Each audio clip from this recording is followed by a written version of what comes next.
My cousin told everyone I was gay to ruin my chances with a girl, so I dated that girl anyway, married her, and banned him from the wedding. I'm a 25-year-old guy, and I always thought my cousin and I were close, until the day I realized he had a dark side. Growing up, I always looked up to him. He had this effortless charm, could make anyone laugh, and everyone seemed to like him more than me. I, on the other hand, was friendly enough, socially active in our small town, but a little naive. I trusted people to icily, believed in the good in everyone. In a town where everyone's business spreads faster than wildfire, that trust sometimes felt like a dangerous weakness. But I never expected it to hit so close to home. My cousin Ryan was different. On the surface, he was the golden boy, smooth, funny, the one everyone noticed first. But there was this subtle edge to him, a way he thrived on competition, always wanting to be a step ahead. Sometimes it was small things, a sly comment at a family dinner, a wink when something went wrong for me. But I didn't think much of it back then. I just assumed that was normal sibling rivalry. Then came Sophie.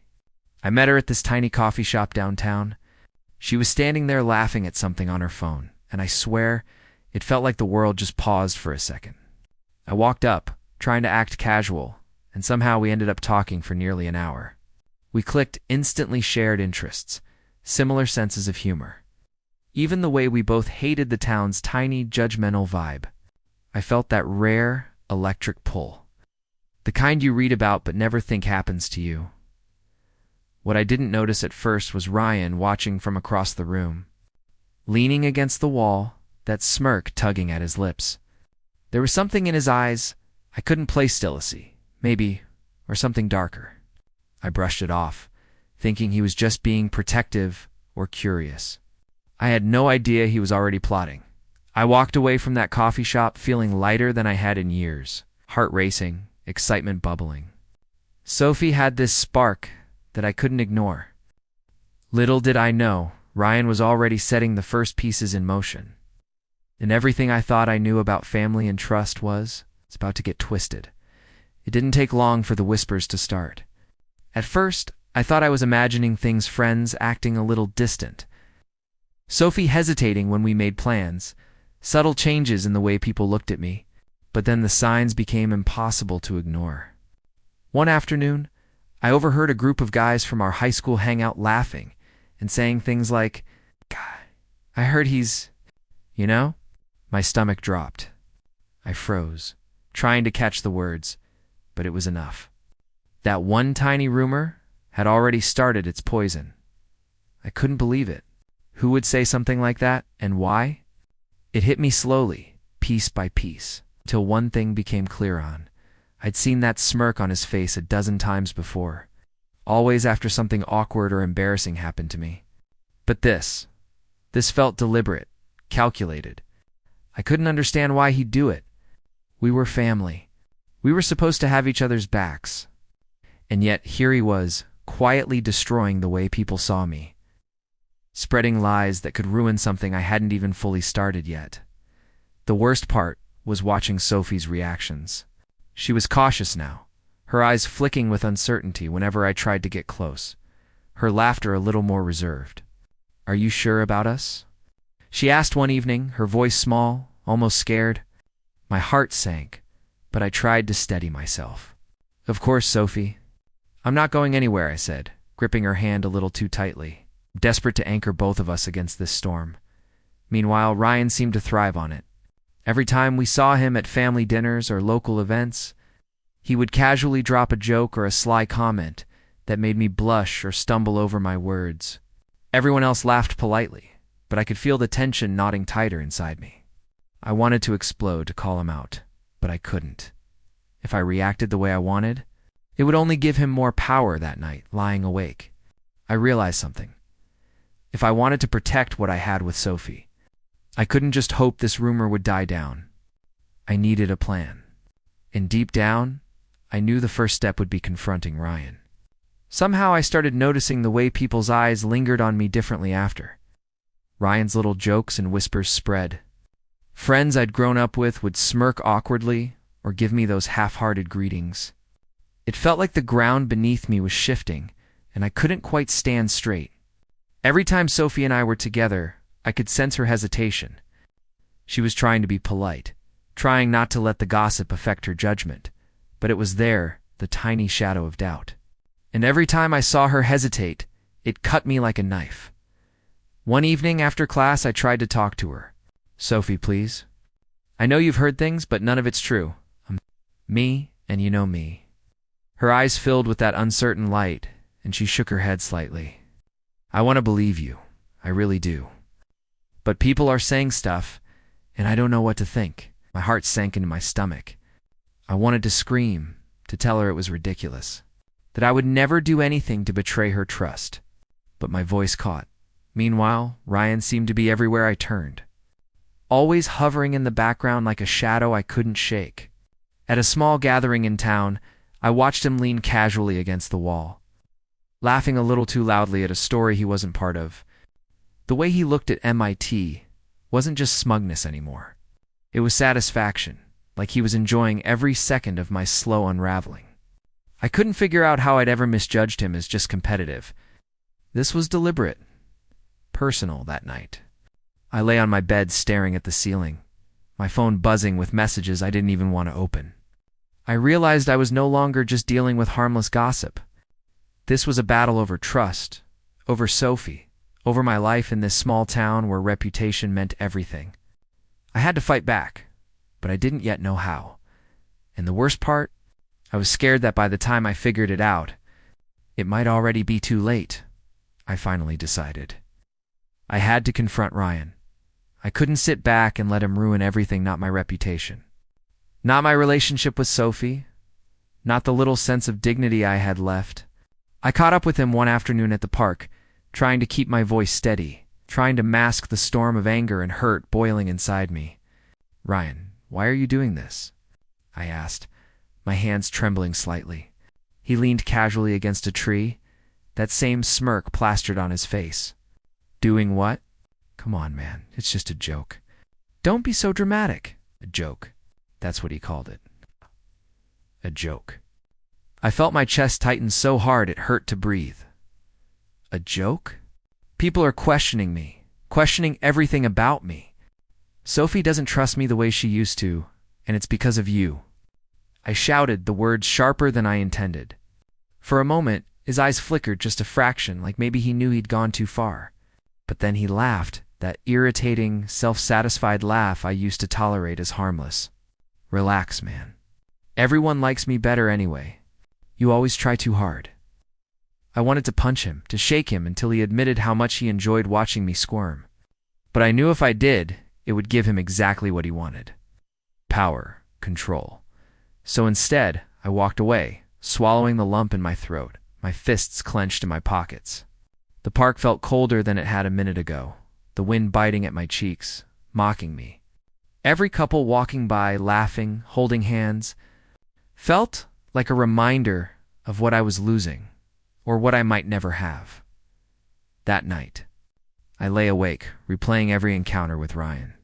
Every subtle comment, every laugh that wasn't really funny. I realized that this wasn't just about a rumor anymore. It was about him trying to control me, to control everything I cared about. And that's when it hit me. I couldn't just fight him verbally. I had to outsmart him. I had to take back my life, my relationship, and my dignity, no matter what it took. But I had no idea just how far Ryan was willing to go. After that confrontation, I realized subtlety would be my ally. I couldn't just lash out at Ryan. He thrived on drama and chaos. I had to prove myself through actions, through persistence, and through sincerity, especially with Sophie. So I started spending more time with her, quietly, deliberately showing who I really was. Little gestures, remembering how she liked her coffee, listening to her ramble about work, making her laugh when she least expected it. I wanted her to see the real me, not the caricature Ryan was painting for everyone else. We started sharing more personal moments too. Late-night walks, conversations that lingered until the streetlights flickered off, subtle touches that said everything words couldn't. "You're different from everyone else," Sophie said one evening as we walked along the river, the water shimmering under the moonlight. My heart raced, But I stayed calm, smiling softly. "I just tell the truth, Sophie. That's all." Her eyes lingered on me, searching, and I could see the doubt fading, replaced by something warmer, something trusting. Meanwhile, Ryan was watching. I could feel it, even when he wasn't in the room. The way his smirk faltered at family dinners, the subtle twitch in his voice when my name came up in conversation. The way he lingered near Sophie, pretending to be casual. I knew he noticed the bond forming between us, and it infuriated him. That knowledge, strangely, gave me a boost of confidence. He thought he had all the power, but he didn't. Not anymore.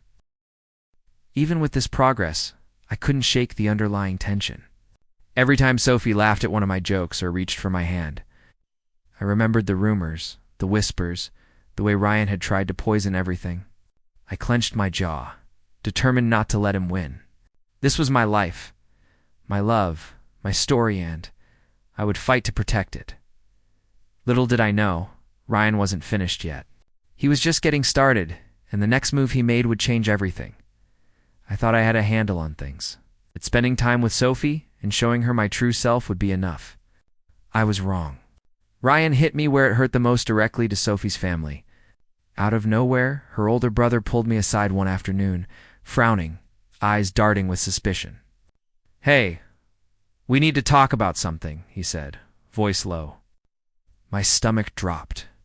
"What's wrong?" I asked, trying to keep my tone casual, but I could feel my heart racing.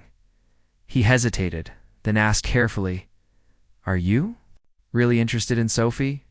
Or is this something else?" My chest tightened.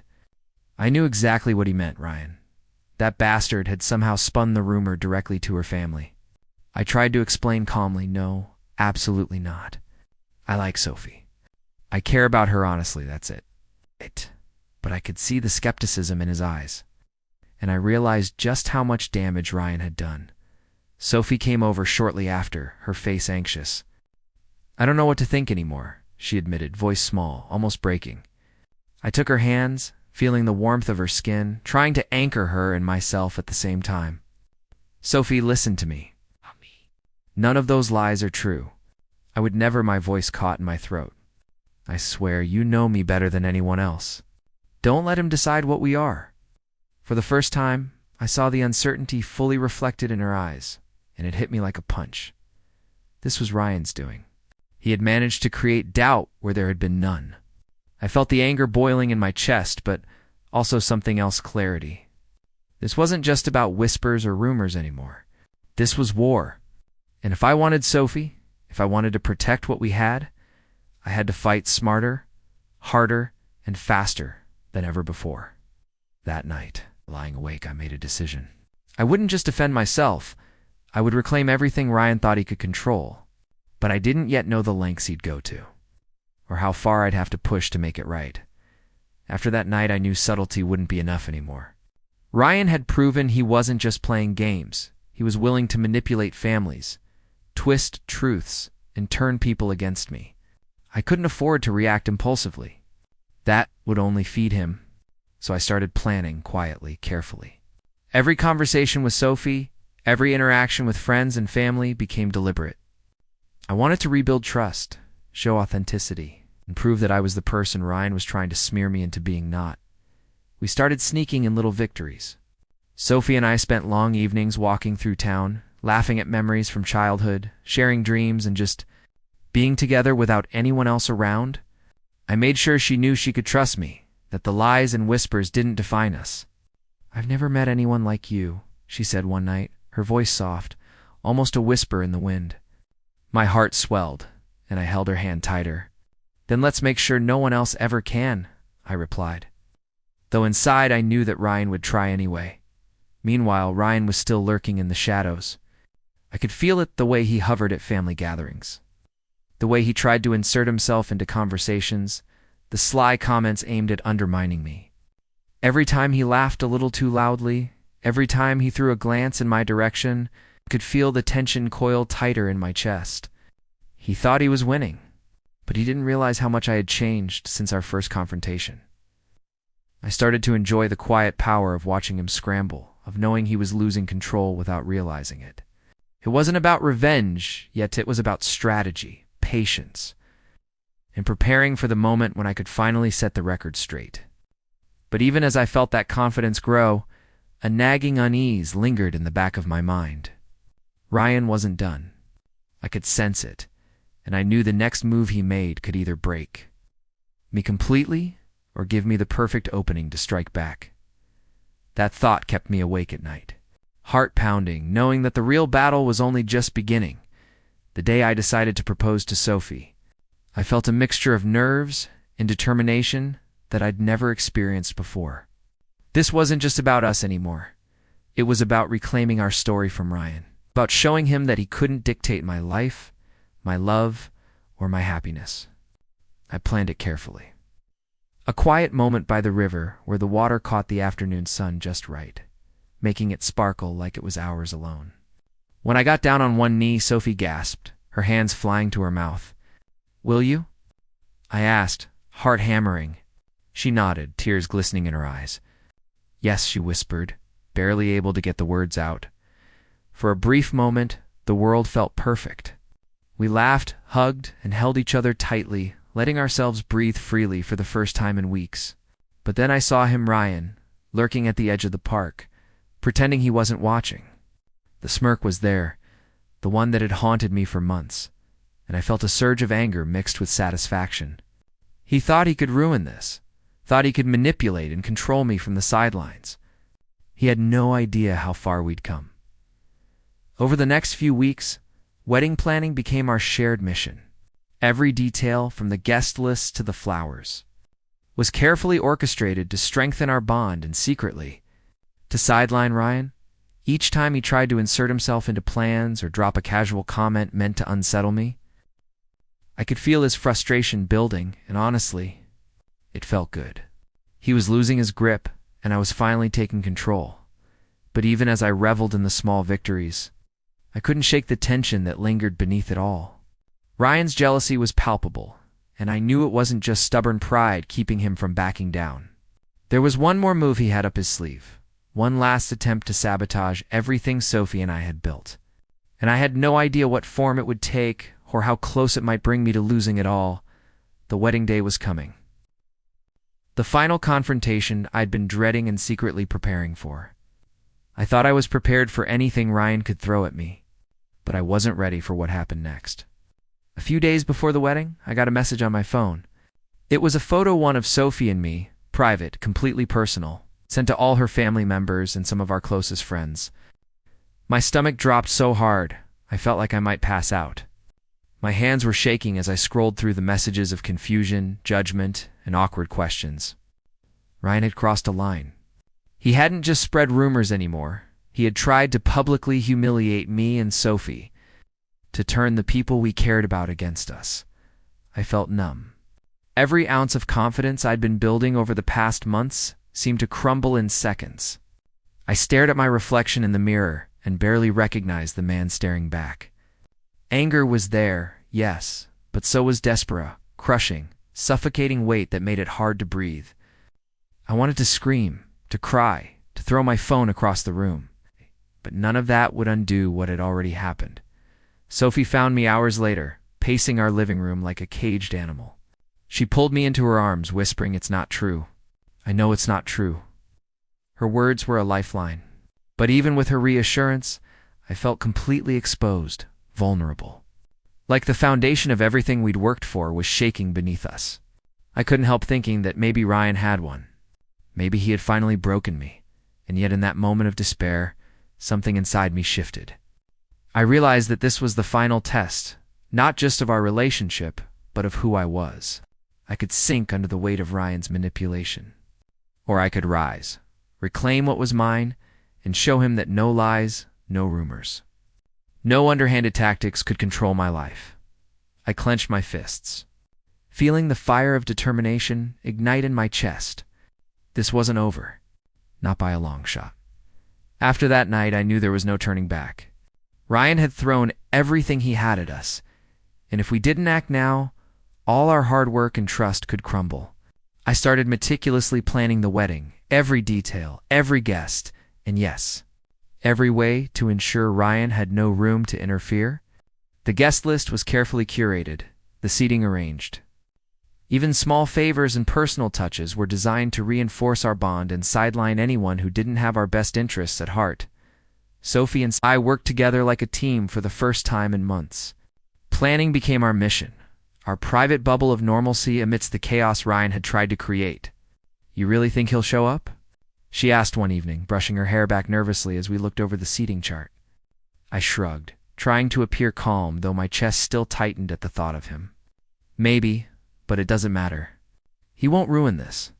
Not us."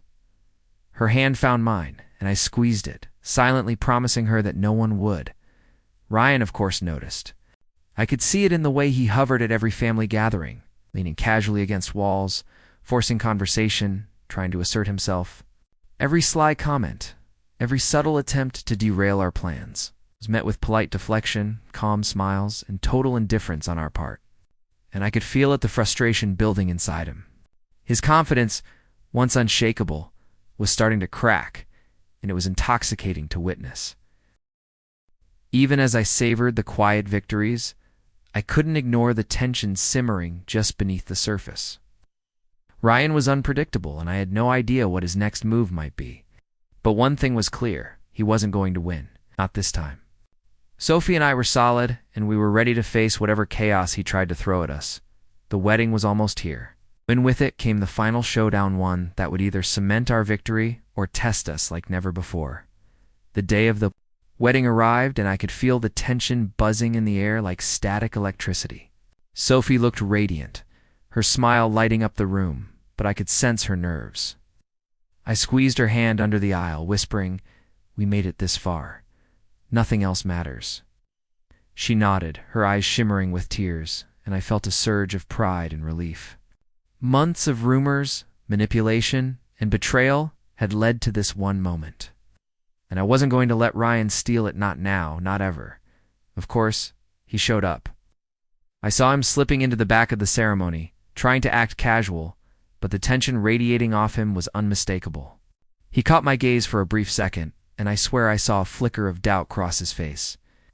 This wasn't his victory, it never would be. Let the calm wash over me, letting him stew in his own frustration as I focused on Sophie. Every step down that aisle felt like reclaiming a piece of my life Ryan had tried to control. When we reached the altar, I held Sophie's hands tightly. The vows we exchanged weren't just promises of love, they were a declaration of triumph over deceit, manipulation, and every lie Ryan had tried to sell. I promised to always stand by you, to protect what we have, and to love you without hesitation or fear, I said, my voice shaking slightly but strong. Sophie smiled, tears rolling down her cheeks, her grip firm, grounding me. Ryan's attempts to insert chaos fell flat. He tried to interject with a smug comment as we walked out of the ceremony, but the laughter, cheers, and pure energy of everyone else drowned him out. He left without a scene, realizing that the control he'd longed for had slipped through his fingers. For the first time in months, I felt it closure. Vindication and pure, unshakable relief. We had one. Not through aggression, not through confrontation, but through resilience, trust, and love. Sophie and I were finally free, and Ryan could only watch from the sidelines.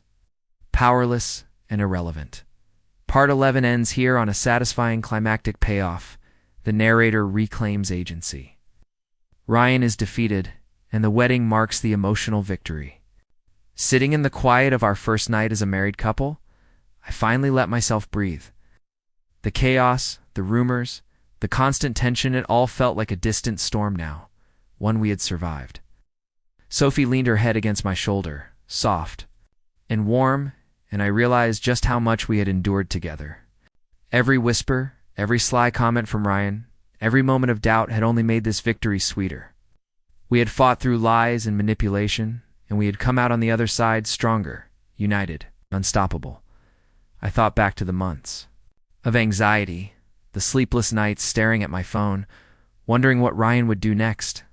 I remembered the rock-bottom moment, the private photos, the whispered doubts, Sophie's momentary hesitation, and how close I had come to letting his games define me.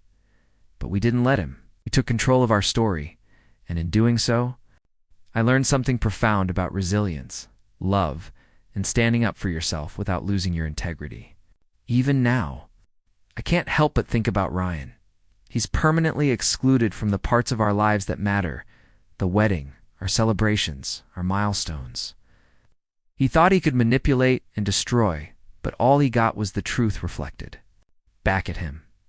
That lies have limits, and love and trust are stronger than any scheme. Sophie squeezes my hand gently, pulling me from my thoughts. "We did it," she whispers, smiling, and she's right. We didn't just survive Ryan's betrayal, we thrived in spite of it. We built something real, unshakable, and entirely ours. As I close my eyes that night, the house quiet except for Sophie's steady breathing beside me, I feel an overwhelming sense of peace. The story that once seemed full of heartbreak and sabotage has transformed into one of triumph, love, and empowerment. Ryan's shadow may linger in memories, but it no longer has power over our lives. We are finally free. And for the first time in a long time, I feel unstoppable.